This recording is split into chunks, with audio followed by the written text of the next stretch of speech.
السلام عليكم ورحمة الله وبركاته. بسم الله. اللهم أنت ربي لا إله إلا أنت خلقتني وأنا عبدك وأنا على عهدك ووعدك ما استطعت. أعوذ بك من شر ما صنعت وأبوء لك بنعمتك علي وأبوء لك بذنبي فاغفر لي فإنه لا يغفر الذنوب إلا أنت.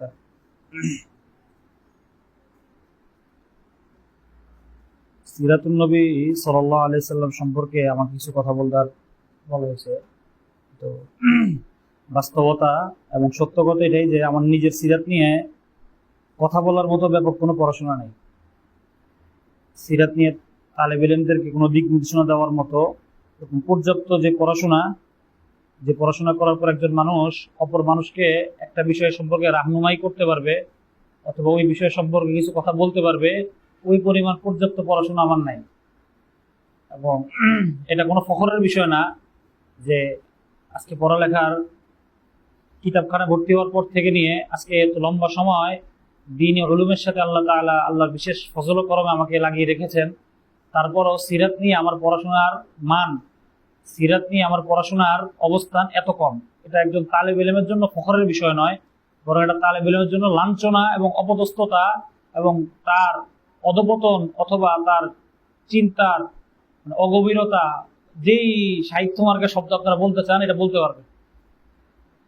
কারণ যে মানুষটাকে সামনে রেখে আল্লাহ সুবহানাহু ওয়া তাআলা আমাদেরকে হিদায়াত ও নূর দিয়েছেন, ওই মানুষটা সম্পর্কে আমাদের জানার পরিধি এত কম, যেটা অত্যন্ত দুঃখজনক। আমাদের এক উস্তাদ একবার আমাদেরকে এটা বলতেছিলেন যে একটা সিরাত খাতামুল আম্বিয়া বাদ দিয়ে পুরো একটা সিরাত শুরু থেকে নিয়ে শেষ পর্যন্ত তোমরা কয়জন পড়ছো? তখন ওইখানে আমরা যারা ছিলাম তাদের অধিকাংশ আমরা দাওরা শেষ করে কেউ তাকাসসুসে পড়তেছি অথবা কেউ তাকাসসুস শেষ করে আমরা উস্তাদ হয়ে গেছি। ওই সময় আমাদের মজলিস হুজুর এই কথাটা জিজ্ঞেস করছে যে তোমরা কতজন মানুষ সিরাতে খাতামুল আম্বিয়া বাদ দিয়ে, যেটা তোমাদের মাদ্রাসায় পড়ানো হয়েছে নাওমীরে, ওইটা বাদ দিয়ে তোমরা কে কে একটা সিরাত শুরু থেকে নিয়ে শেষ পর্যন্ত, মানে এই যে পৃষ্ঠার প্রথম থেকে নিয়ে পৃষ্ঠার শেষ পর্যন্ত পুরা সিরাত পড়েছে এবং কে কে? তো দুঃখজনক হইলেও সত্য, ওইখানের অধিকাংশ বলতে সবাই এমন ছিল, আমি সহ, যে আমার জীবনে আমি সিরাত পড়েছি ভাঙা ভাঙা, এখান থেকে উদ্দূর, এখান থেকে উদ্দূর, এখান থেকে উদ্দূর, এখান থেকে উদ্দূর, কিন্তু একটা পুরা সিরাত শুরু থেকে নিয়ে শেষ পর্যন্ত আমার জীবনে কি হয় নাই, অধিকাংশ কাউরই পড়া হয় নাই। হুজুর ওদিন এত আফসোস করলেন। ওই দিন পর থেকে আমি নিয়ত করেছিলাম যে আমি ইনশাআল্লাহ আমার জীবনে হুজুরের দুঃখ, এবং ওই সময় ভিতরে একটা নাড়া পড়েছিল যে আসলেই তো সিরাতকে আমরা এত কম পড়ি। যে মানুষটার জীবনকে পৃথিবীতে বাস্তবায়ন করার জন্য, যে মানুষটার আদর্শ জমিনে বাস্তবায়ন করার জন্য আমাদের এত সংগ্রাম, এত কষ্ট, এত কিছু, ওই মানুষটাকে আমি চিনি না, ওই মানুষটার জীবন আমার জানা নাই, ওই মানুষটার আশপাশ, ওই মানুষটার জীবন চরিত্র কিছুই আমার জানা নাই। কিন্তু আমি ওই মানুষটার জীবন বাস্তবায়ন করার জন্য ওই মানুষটার মহব্বতের দাবি করে আমি নিজেকে সম্মানিত করতেছি। মানে আমাদের সম্মানটা কেন? ওয়ারাসুল আম্বিয়া হিসেবে না, যে আমি রাসূল সাল্লাল্লাহু আলাইহি ওয়াসাল্লাম ওয়ারিস আলেম হিসেবে। এখন যার ওয়ারিস তার নিয়ে আমার খবর নাই, কিন্তু তার ওয়ারাসাদের ফাজেল নেওয়ার জন্য আমার দৌড় যাবার কোনো শেষ নাই। আমাকে কেন সম্মান করে না আলেম হিসেবে, এগুলা নিয়ে আমার কোনো কি শেষ নাই। যার কারণে আমার এই সম্মান, তাকে নিয়ে আমার কোনো কি নাই, কোনো চিন্তাও নাই, পেরেশানিও নাই। এমনি তার ওয়ারাসাত নেওয়ার জন্য আমার এখন এই ধরনের সন্তান কি যোগ্য সন্তান না অযোগ্য সন্তান? এটা হলো আমাদের অবস্থা। সেই হিসাবে প্রথমেই আমি আপনাদেরকে বলবো, যেটা আমি ধর্ষেও বলি, যে আপনারা এখন এই মাদ্রাসায় যে কটা জামাত আছেন, জালালাইন এরপরে এখন আপনাদের মৌলিক সময়টা হইলো যত থেকে যত বেশি সিরাত, খোলাফায়ে রাশিদিন এবং আমাদের আইম্মায়ে আসলাফদের ইতিহাস যত বেশি পড়তে পারেন। এই সময়টা অন্যান্য বইয়ের তুলনায় সিরাতের কিতাব, খোলাফায়ে রাশিদিনের সিরাত, আমাদের ইতিহাসের কিতাব, আমাদের অঞ্চলের ইতিহাসের কিতাব, এই সমস্ত বইপত্র আপনারা অন্য বইপত্র থেকে বেশি পড়বেন। তখন আপনার জীবনের ভিত্তিমূল প্রতিষ্ঠিত হবে। এটা ছাড়া কখনোই আপনার জীবনের ভিত্তিমূল প্রতিষ্ঠিত হবে না। স্মৃতি বুঝেন, আমাদের যে স্মৃতি থাকে, আপনার জীবনের সবচেয়ে গুরুত্বপূর্ণ অংশ হলো আপনার এই স্মৃতিটা। আজকে যদি মনে করেন আপনি স্মৃতিহীন হয়ে যান, আপনার কোনো অস্তিত্ব নাই। আপনার স্মৃতি নাই মানে কি? মনে করেন আপনি ভুলে গেছেন আপনার বাপ মাকে, আজকে আপনি ভুলে যান যে আপনি আসলে কে, আপনার বাপ মাকে, আপনার বাসা কোথায়, বাড়ি কোথায়। আপনি মনে করেন কোথাও গেলেন, ঘুরতে গেলেন কক্সবাজারে, কোন একটা কারণে আপনার স্মৃতি চলে গেল, বলেন তো তাহলে আপনি কি? এটা মানুষ কিভাবে বুঝবে আপনি যে একজন সম্ভ্রান্ত ব্যক্তি বা আপনি কে? এটার কোনো অস্তিত্ব থাকবে আর জীবনে? তো ইতিহাস হইলো একটা জাতির, প্রতিটা ব্যক্তির স্মৃতি। বুঝতে পারছেন? ইতিহাস হইলো প্রতিটি জাতি, প্রতিটি ব্যক্তির কি স্মৃতি।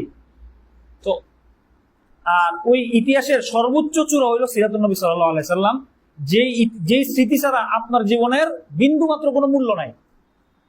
যেই স্মৃতি ছাড়া একজন মুমিনের জীবনে বিন্দু মাত্র কোনো মূল্য নাই, যে স্মৃতিটা ছাড়া, এই স্মৃতিটা কোন স্মৃতিটা? এটা হলো সিরাতুন নবী সাল্লাল্লাহু আলাইহি ওয়াসাল্লাম, রাসূল সাল্লাল্লাহু আলাইহি ওয়াসাল্লাম সিরাতের দিক। এটা তো হলো রাসূল সাল্লাল্লাহু আলাইহি ওয়াসাল্লাম সিরাতের একটা দিক, যেটা আমাদের জন্য অবশ্যই কর্তব্য হইলো যে আমার জীবনে অন্যান্য অনেক পড়ার তালিকায় আমার অন্যান্য অনেক ফিক পড়বো, আমি যেমন অনেক হাদিস পড়বো, উসুল হাদিসের, উসুল ফিকের, উসুল তাফসিরের, বিভিন্ন ধরনের শত শত কিতাব আমরা পড়বো, অবশ্যই পড়া দরকার, এটা পড়বো, এটা একটা তালেবের দায়িত্ব। কিন্তু এই সকল দায়িত্বের মাঝে আমার জীবনের একটা উল্লেখযোগ্য অংশ পড়া যেন কি নিয়ে থাকে? সিরাত নিয়ে থাকে। বুঝতে পারছেন? ওই সিরাত আপনাকে যে পথ প্রদর্শন করবে, এটা অন্য কোনো বিষয়ে আপনি এরকম রাহনুমাই পাবেন না। তো এটা হলো সিরাতের একটা দিক, যে আমি পরিপূর্ণ বিভিন্ন জায়গা থেকে পরিপূর্ণ রসুলের জীবনের শুরু থেকে নিয়ে রসুলের সাথে সংশ্লিষ্ট প্রত্যেকটা ঘটনা, রসুলের সাথে সংশ্লিষ্ট প্রত্যেকটা ব্যক্তির জীবনকে নিয়ে আমার একটা লম্বা মোতালার জীবন আমার থাকা লাগবে। এটা হলো ধারাবাহিক সিরাত। এরপর সিরাতের আরেকটা গুরুত্বপূর্ণ দিক হলো সিরাতকে বিভিন্ন দিক থেকে মোতালা করা। অর্থাৎ রসুলের জীবনটা এত সামগ্রিক জীবন, ওই সামগ্রিক জীবনের এক একটা দিক নিয়ে পিতা হিসেবে রসুল, রাষ্ট্রপ্রধান হিসেবে রসুল, একজন আলেম হিসেবে রসুল, একজন শিক্ষক হিসেবে রসুল, একজন বিপ্লবী হিসেবে রসুল, একজন সমাজ সংস্কার হিসেবে রসুল, এরকম রসুল সাল্লাল্লাহু আলাইহি সাল্লামের জীবনের যে বিভিন্ন দিকগুলো আছে, ওই দিক নিয়ে আমাদের মোতালা করা দরকার। যখন আপনি রসুলের সাল্লাল্লাহু আলাইহি সাল্লামের জীবনকে বিভিন্ন দিক থেকে মোতালা না করতে পারবেন, তাহলে সিরাত থেকে আপনি কখনো ওই সম্পূর্ণ চিন্তাটা আপনার জন্য আসলে নেওয়াটা কি দরকার, এটা আপনি কখনো বুঝবেন না। কেন বুঝবেন না? দুইটা কারণ আমি সবসময় বলি, যেটা একটা হলো ফিতরি তবিয়ত। আল্লাহ তাআলা আপনাকে ফিতরি এত শক্তি দিয়েছেন, চিন্তাগত এত স্বচ্ছতা দিয়েছেন, এত সালিমুল ফিতরত বানিয়েছেন, যে আপনি সিরাত পড়েই সিরাত থেকে আসল কি শিক্ষাটা নেওয়া দরকার আপনি নিতে পারবেন। আপনার আর কারোর অন্য কেউ আপনাকে দেখায় দেওয়া লাগবে না। আপনার ধারাবাহিক সিরাত করবেন, এখান থেকে আপনার জীবনে আপনি কি কি শিক্ষা দরকার আপনি বুঝে ফেলবেন। কিন্তু এইটার সংখ্যাটা উম্মতের ভিতরে খুব কম সংখ্যক মানুষের হয়। এটা সংখ্যাটা কি হয়? খুব কম সংখ্যক মানুষ। তো আপনি যদি একজন ওরকম রাহাবার, ওরকম চিন্তাশীল একজন মানুষের রাহনুমাইকে, রসুলকে রাহনুমাইয়ের আলোকে যদি রসুলের সিরাতটা পড়েন, তখন দেখবেন যে রসুলের সিরাতের এক একটা দিক আপনার সামনে আপনার জীবনের বড় বড় দিকগুলো খুলে দিবে। আপনার জীবনের বড় বড় দিক খুলে দিবে যখন দেখবেন যে উনি রসুলকে, একজন রসুলের জীবনকে কত দিক থেকে। অনেকদিন আগে একটা সিরাত করেছিলাম, ওই সিরাতটা সিরাতের কিতাব না, বইটার নাম হইলো লিমাযা নাহনুল মুসলিমুন, এরকম একটা নাম। আমি এটা বাংলা থেকে পড়ছিলাম। ওই বইটাতে, সিরাত তো পড়েছে জীবন অনেক, ওই বইটাতে সে আমরা যে কেন মুসলমান, কেন আমি মুসলমান হইলাম, কেন আমার মুসলমান হওয়া দরকার, এটা প্রমাণ করতেছে পুরো সিরাতের একটা ঘটনা দিয়ে। অর্থাৎ সিরাতের এক একটা ঘটনা এটার প্রমাণ যে আমি কি হওয়া দরকার। আসলে প্রতিটা মুসলমানের মুসলমান হওয়া দরকার, প্রতিটা মানুষের মুসলমান হওয়া দরকার। এটা কিসে থেকে প্রমাণ হচ্ছে? সিরাতের এক একটা ঘটনা থেকে। অথচ এই ঘটনাগুলো বহুত পড়েছি, কিন্তু এই এক একটা ঘটনা, রসুলের এক একটা পদক্ষেপ, যে আমি যে মুসলমান এটার একটা দলিল, আমি যে মুসলমান এটা যে একটা ফখরের বিষয়, আমার মুসলমানিয়ত যে সত্য, এটা প্রমাণ হচ্ছে কি থেকে? এই হলো সিরাত। এর আরো কত দিক আছে। কেউ রসুলের যুদ্ধ জীবন নিয়ে লিখছে, যে রসুলের যুদ্ধ জীবন, সামরিক ময়দান রসুল কেমন ছিল। কেউ রসুলের রাষ্ট্র জীবন লিখছে, রাষ্ট্রপ্রধান হিসাবে, একজন খলিফা হিসাবে, একজন ইমাম হিসাবে রসুলের জীবনটা কেমন ছিল। এই দিক নিয়ে অনেক অসংখ্য বইপত্র আছে। এইভাবে যখন একটা তালেব ইলম সিরাতের জীবনকে পড়বে, তখন তার জীবনে সিরাতের রঙের যখন সে রঙিন হইতে পারবে, তখন সে বুঝতে পারবে যে কেন রসুল সাল্লাল্লাহু আলাইহি সাল্লামের যে জীবন, রসুল সাল্লাল্লাহু আলাইহি সাল্লামের জীবনটা, রসুল সাল্লাল্লাহু আলাইহি সাল্লামের কর্মপদ্ধতিটাই কেন একমাত্র সঠিক কর্মপদ্ধতি, এবং এই কর্মপদ্ধতিতেই উম্মতকে উঠাইতে পারলে উম্মতের শান্তি এবং নাজাত রয়ে গেছে, এর বাইরে নাই। এটা ওই সময় আপনার ভিতরে ওই ভিতর থেকে উপলব্ধি আসবে। আরেকটা হলো মুখের বয়ান, যে আমি এমন করতেছি, মিথ্যে কিছু নাই, কিন্তু বলতেছি আপনাদের বয়ান, আপনার বা হুজুর তো খুব চমৎকার আলোচনা করতেছে, এই টাইপের আর কি। বিষয়ের হাকিকত না কিচ্ছু নাই। এই জন্য সিরাতকে আমরা ওই দৃষ্টিতে বিভিন্ন জায়গা থেকে, বিভিন্ন অংশ থেকে সিরাতকে আমাদের কি করতে হবে? পাঠ করতে হবে। তো এটা এখন যেমন পুরাটা সম্ভব না, আবার এখন একদম না করাটাও সম্ভব না। আমাদের তালেব ইলমদের একটা বড় সমস্যা হইলো, কোন উস্তাদ যখন একটা বিষয় বয়ান করে যে এই বিষয়টা পড়া দরকার, তখন সে ভাইবা নেয় যে তাইলে মানে এখনই এই কাজটা করার সময়। সে ভাইবা নেয় কি এখনই এই কাজটা করার সময়। মনে করেন কোন উস্তাদ বয়ান করলো যে কোন আল্লাহ ওয়ালা সোহবতে যাওয়া দরকার, হ্যাঁ পড়ালেখা করে আসলে কি হবে যদি ভিতরে রু না আসে, তখন অধিকাংশ তালেব ইলম এটা ভাইবা না তাহলে এখন তো আর পড়ালেখা করা দরকার নেই, এখন একমাত্র কাজ কি খানকায় যাও নিজের ইসলাহ করা। আবার আরেকজন এসে যখন তাবলিগের বয়ান করে তখন হযরতের মাথায় এটা আসে তাবলিগে একমাত্র কাজ, এখন আর পড়ালেখা ভালো লাগে না। আবার কেউ এসে যখন জিহাদের একটা বয়ান দিব, আয় উম্মতের অবস্থা তাগুত কুফফার পুরো পৃথিবী ধ্বংস করে ফেলতেছে, তছনছ হয়ে যেতেছে, আমাদের মুসলিম মা বোনরা সব শেষ হয়ে যেতেছে, এখন হাতের মাথায় কি আসে এখন পড়ালেখা। এখন যে হুজুর পড়ালেখার কথা কয় হুজুরের তো উম্মতের চেতনা নাই, হুজুরের কি নাই উম্মতের চেতনা কি লেগে, কারণ এই সময় পড়ালেখাটা তারা সব ভালো লাগে। বুঝতে পারছেন?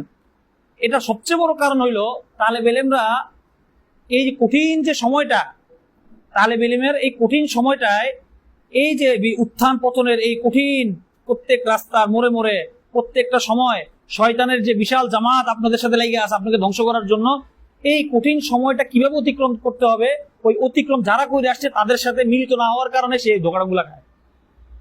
কিন্তু এই সময়টা যদি সে একজন উস্তাদকে তালিম মুরব্বি বানায় নিত, হুজুর আজকে তো অমুক হুজুর সিরাত নিয়ে বয়ান করছে, সিরাতে এইভাবে পড়তে বলছে, এখন আমি হুজুর কিভাবে সিরাতের বয়ানটা সিরাত কিভাবে তাহলে আমি এখন পড়তে পারি, তখন উনি ওনাকে সঠিকভাবে রাহনুমাই করে তো হুজুর তো বয়ান করছে তোমার সামগ্রিক জীবনে সিরাতকে তুমি কিভাবে পড়বে এটা নিয়ে, তাহলে এখন তুমি একটা একটা করে সিরাত পড়া শুরু করো। এখন তুমি সব পড়া বাদ দিয়ে যদি শুধু সিরাত পড়া শুরু করো তাহলে তুমি কি করতে পারো না কদিন পরে আর সিরাত থেকে যে আসল শিক্ষা এটা তুমি নিতে পারবে না। কারণ সিরাত থেকে সঠিকভাবে শিক্ষা নিতে হলে আপনার ফিকের প্রয়োজন পড়বে, কারণ সিরাতের প্রত্যেকটা অধ্যায়ের সাথে ফিকের বিধানের সমস্যা। কারণ আপনি সিরাত থেকে যে ফিক নিবেন এই ফিকটা নিবেন কি দিয়া, কারণ এই যে শিক্ষাগুলো নিবেন এটা ফিক না, এটা তো একটা ফিক, এই শিক্ষাটা আপনি নিবেন কি না, শিক্ষাটা সঠিক কি নিবেন কেমনে, পরে দাম নেই এমন শিক্ষা নিবেন আপনার মন চাই শিক্ষা সিরাত থেকে বের করবেন, পরে মডারেট মুসলিম হইবেন, পরে এই মার্কা মুসলিম হে মার্কা মুসলিম বিভিন্ন সিরাত যেখানে আপনার হেদায়েতের কারণ হওয়ার কথা ওইখানে সিরাত আপনার গুমরাহির কারণ হয়ে দাঁড়াবে। কারণ আপনার তো ফিক নাই, আপনার তো উসুল ফিক জানা নাই, উসুলের তাফসীর জানা নাই, জীবনে থেকে কি শিক্ষা নেওয়া লাগবে ওটা তো আপনাকে ফকিরে বলে দিবে, ওটা আপনার জানা নাই। আপনার উসুলে হাদিস জানা নাই, এখন সিরাতের এই ঘটনাটা সঠিক কিনা এই ঘটনা সঠিক কিনা এটা আপনি কইতে পারেন না, এটা আপনার যাচাই করার মতো ওই মানসিকতা আপনার তৈরি হয় নাই, কারণ আপনার ইলমি ইস্তিলাহ তৈরি হয় নাই। তাহলে আপনি আর একজন সাধারণ রাস্তার মানুষ যে বয়ান শুনে সিরাত পারে কিছু এর ভিতরে তফাৎ কি, কারণ আপনিও সিরাতে একটা ঘটনা শুনলে বলতে পারবেন না ঘটনা সহি কি সহি না, এই ঘটনা থেকে কি আমার ফিক নেওয়া যাবে কি যাবে না আপনিও বুঝেন না। একটা সাধারণ রিক্সাওয়ালাও এক হুজুরের বয়ানে সিরাতের বয়ান শুনছে, উনিও সিরাতের কিছু ঘটনা জানে, আপনিও সিরাতের কিছু ঘটনা জানেন, পার্থক্য কোথায় বলেন? বুঝছেন নি? ওস্তাদদের বয়ানগুলো এটা এখনই আমার জন্য উপযুক্ত কিনা, বা এই বয়ানের কোন অংশটা এখন আমার উপযুক্ত, কোন অংশটা এখন আমি শুরু করব, কোন অংশটা আমি আর 2 বছর পরে শুরু করব, কোন অংশটা আমি ফারাগাতের পরে শুরু করব, এই তামিজটা অধিকাংশ তালেব ইলমের এই অবস্থায় এই বয়সে এটা হওয়া সম্ভব হয় না। এটা কোনো আয়েব না, কিন্তু আয়েব কোনটা, সে কোন ওস্তাদের বয়ান কোন আলেমের বয়ানকে এখন তার জন্য উপযুক্ত কিনা সেটা কোন ওস্তাদ থেকে যাচাই করে নেয়। ওস্তাদ থেকে যাচাই যদি না করে নেন তাহলে আপনি অনেক ভালো বয়ান আপনি গোমরা হয়ে যাবেন। মানে গোমরাহর উদ্দেশ্য হলো যে এখন আপনাদের সঠিক সিদ্ধান্ত নেওয়া দরকার নিতে পারবেন না, যে সিদ্ধান্ত নেওয়া দরকার না ওইটা নিবেন, 2 বছর পরে বুঝবেন আহে আমি কি করলাম, আমার জীবন তো শেষ। অথচ আপনি যে জীবনটা করছেন কার এক হুজুরের বয়ানেই করছেন, আপনি এই বিষয়ে ব্যাপক পড়াশোনা করছেন কার বয়ানে, এক ওস্তাদ। ওস্তাদ কি আপনাকে নির্দিষ্ট করে, আমি নির্দিষ্ট করে আপনি বলছি ভাই আপনি আজকে থেকে সিরাতের বিভিন্ন 100 কিতাব শুরু করেন, এই বছর নিয়ত করেন সিরাতের 50টা কিতাব পড়ে ফেলবেন, এটাকে আমি বলছি কারণ নির্দিষ্ট করে? আমি শুধু আপনাদের যে রাহনুমাই করছি সিরাতকে আমাদের জীবনে ব্যাপকভাবে পড়া দরকার, এবং এটা শুরুটা আমার তালেব ইলম জামানা থেকে হওয়া উচিত, এটা হলো মৌলিক কথা। বুঝতে পারছেন? এই জন্য যে কোনো বয়ান তালেব ইলম জামানার সিরাতের বয়ান, যেই কোনো বয়ান, জিহাদের বয়ান, তাবলীগের বয়ান, দাওয়াতের বয়ান, এরপরে তাসাউফের বয়ান, যেই কোনো জায়গায় যেই কোনো বিষয় যেই কোনো রাহনুমাই অবশ্যই আমার দরকার। প্রত্যেকটা বিষয় একজন আলেমের একটা সাধারণ জেনারেল নলেজ অবশ্যই দরকার। এই বিষয়ে জাহালত, তাবলীগের বিষয়ে জাহালত কাটানো দরকার, তাসাউফ বিষয়ে আমার জাহালত কাটানো দরকার, জিহাদ বিষয়ে আমার মৌলিক ধারণা কাটানো দরকার। একজন তালেব ইলমের জীবনের বিভিন্ন বিষয় পুরা আছে, ইসলামের যতগুলা বিষয় হইতে পারে সবগুলা বিষয় সম্পর্কে একটা কদরে মুশতারক একটা পরিমাণ ধারণা আমার জীবনে দরকার। কিন্তু একটা বিষয় অবশ্যই আমার বিশেষ বিষয়, কিন্তু এখন কোন বিষয়টা আমি কখন জানবো, কখন জানা উচিত, ওইটা আমার ওস্তাদের তত্ত্বাবধান এবং আমার জীবনে তালিম মুরব্বির তত্ত্বাবধান হইতে হবে। বিষয় বুঝতে পারছেন? তাহলে আমরা 2টা বিষয় বললাম, একটা হলো সিরাতের ধারাবাহিক বিবরণ, এটা আমাদের একাধিক কিতাব থেকে একাধিকভাবে ছোট বড়, এখন ছোট সিরাতের খাতাউল আমলের মতো ছোট কিতাব, যারা ছোট, যারা বড় হয়ে গেছেন তারা রাইহুল মাকতুমের মতো একটু বড় কিতাব, যারা একটু বড় হয়ে গেছেন তারা সিরাতে মুস্তাফা বা এই জাতীয় আরেকটু বড় কিতাব, যারা আরো বড় হয়ে গেছে তারা বড় বিস্তৃত আকারে পড়াশোনা করবেন। কিন্তু একটা লম্বা সিরাত, বিস্তারিত সিরাত আমার জীবন যেন কি হয়ে যায়, আগাটুকুরা পড়া হয়ে যায়। সিরাতের 2 নম্বরে সবচেয়ে মানে আমাদের দুর্বল যে অংশটা, যে অংশটা নিয়ে আমরা আসলে খেয়াল করি না, সেটা হলো সিরাতের সামাইলের অংশটা আমাদের অনেক চর্চা কম হয়, এবং এটা মূলত কম হয় আমাদের মহব্বতের অভাবে। আসলে আমরা রসুলকে ওই আন্দাজে মহব্বত করি না। সামাইল বুঝেন, মানে রসুল সাল্লাল্লাহু আলাইহি ওয়াসাল্লাম জাত, মানে রসুল সাল্লাল্লাহু আলাইহি ওয়াসাল্লামের সত্তা, মানে ব্যক্তি রসুল সাল্লাল্লাহু আলাইহি ওয়াসাল্লাম। রসুলের চোখটা কেমন ছিল, রসুলের দাঁতগুলা কেমন ছিল, চুলটা কেমন ছিল, জামাটা কেমন পরতেন, এই আন্দাজে সিরাতকে পড়া, এটা নিয়ে আমাদের সালাফরা ওনাদের কিতাবে আলাদা অধ্যায় কায়েম করতেন। কেউ কেউ স্বতন্ত্র কিতাব লিখছেন, কয়েক হাজার কিতাবের তালিকা চাইলে তৈরি করা যাবে, শুধু কি নিয়ে লেখা কিতাব, সামাইলের উপর লেখা কিতাব। আমরা বয়ান করি যে আওয়ামদের ভিতরে আজকে যুব সমাজ রসুলের জানে না। আপনারা যদি বসায় দেয় যে 5 মিনিট রসুলের সিরাত নিয়ে কথা, মানে জাতে সিরাত, মানে রসুলের সত্তা নিয়ে কথা বলেন, আমরা কত কথা বলতে পারবো? আমরা বলতে পারবো না। এজন্য এটা রেখে দিই কি, ওই দাওরার বছর ওই একটা দুপুরের ঘুমের ঘন্টার সময় এক হুজুরে দেয় সামাইল পড়ানোর জন্য, ওই ঘুমের ঘন্টায় বসে বসে সামাইলের 2-4টা আলোচনা শুনে, বাস এটাই তার জীবনে সামাইলের সবচেয়ে বড় পুঁজি। এর আগেও সামাইল নাই, এরপরেও সামাইল নাই। আপনাদেরকে আমার নিজের নাই, আমি মনে এর আগে বড় সামাইল মানে একটা কিতাব পড়ছি, তাও ওই হুজুরের বয়ানের পরে।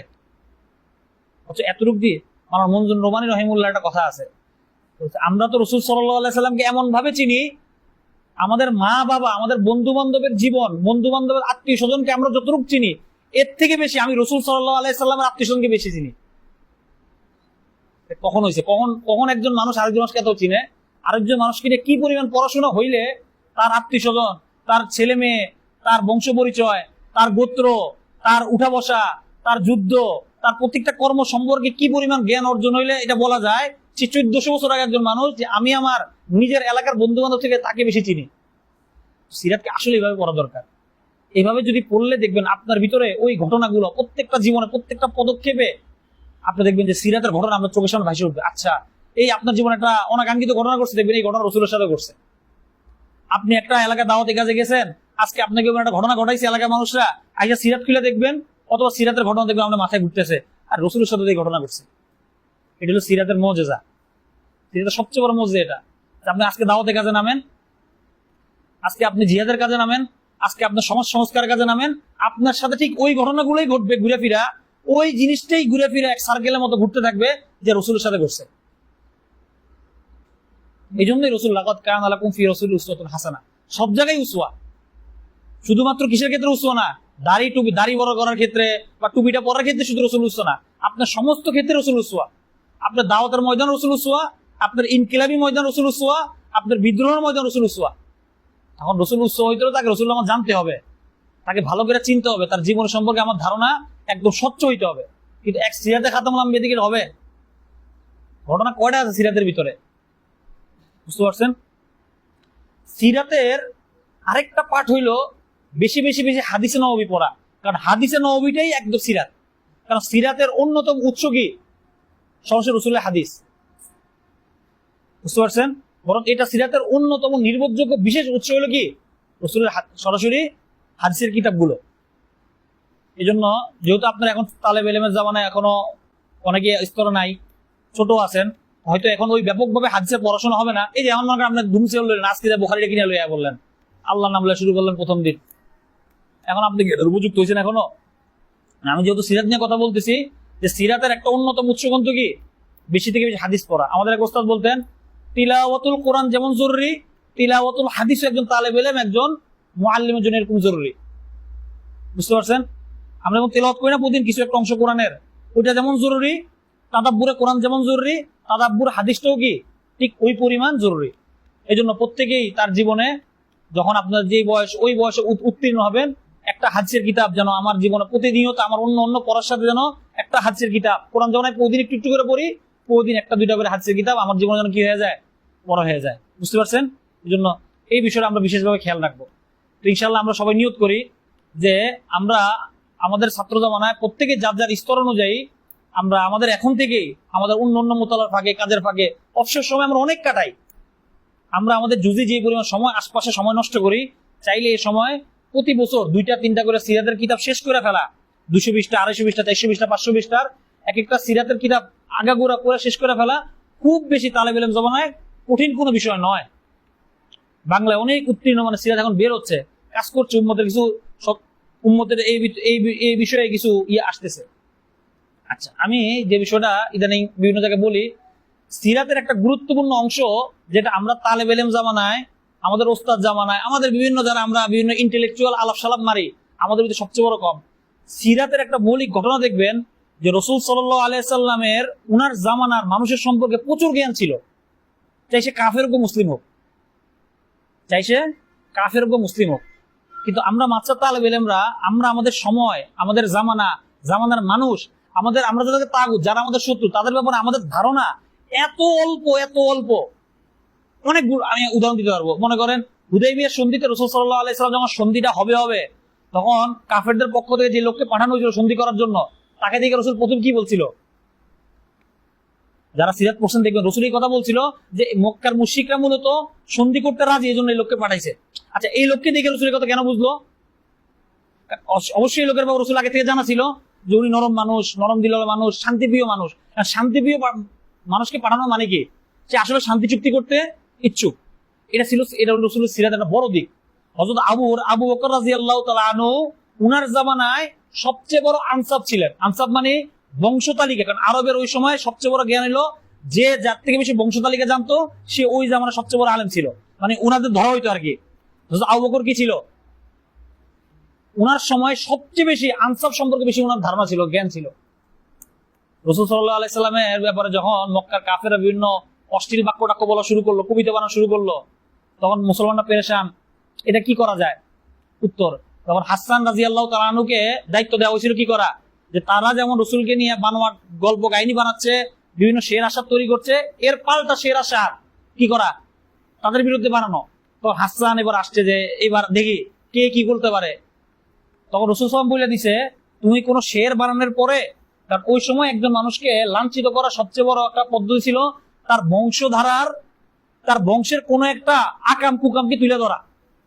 ওইটা তুলে ধরা মানেই ওই ব্যক্তি লাঞ্ছিত হইতো। এখন মক্কায় যারা ছিল এরা বেশিরভাগ রাসূল আত্মীয় ছিল না।